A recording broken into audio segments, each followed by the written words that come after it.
స్వర్గస్థైన గోవిందప్ప వారి ఆత్మశాంతికి మాన్యమ్మ గారు కూడా శక్తిగా కార్యక్రమించి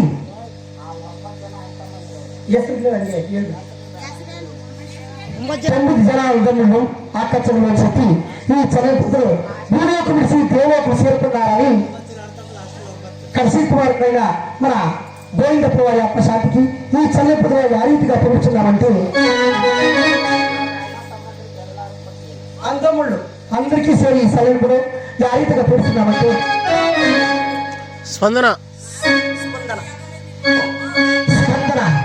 ఇదే సమయంలో గోవిందప్ప వారి మనుమలైన స్పందన అనే వారి కూడా శక్తిగా కార్యక్రమించి ఆ రీతిగా పొగుడుతున్నామనగా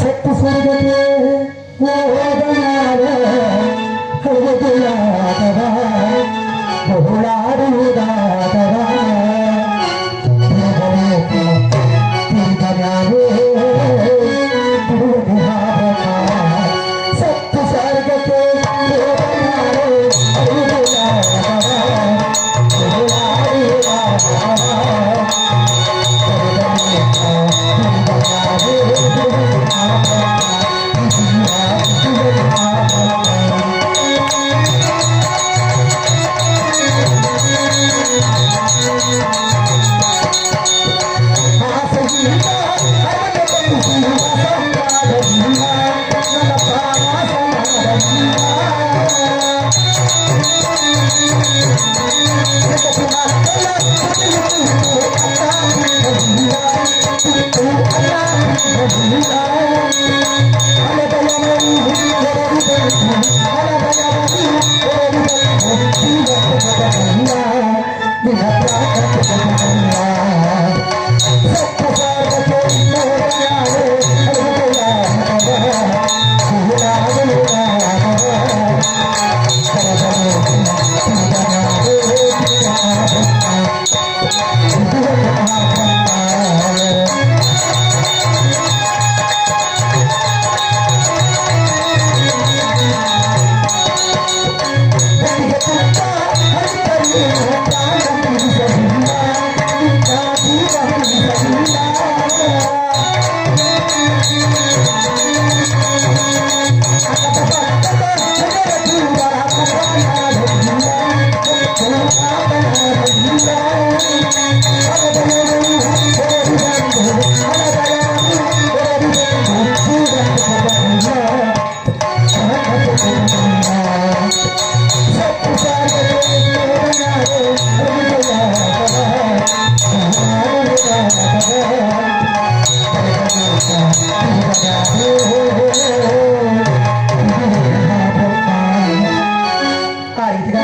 స్వర్గస్థైన అపనైన గోవిందప్ప అందముళ్ళు ఒక జన 9 జనాలు భూలోకి విడిచి దేవలోకి చేరుకున్నారు.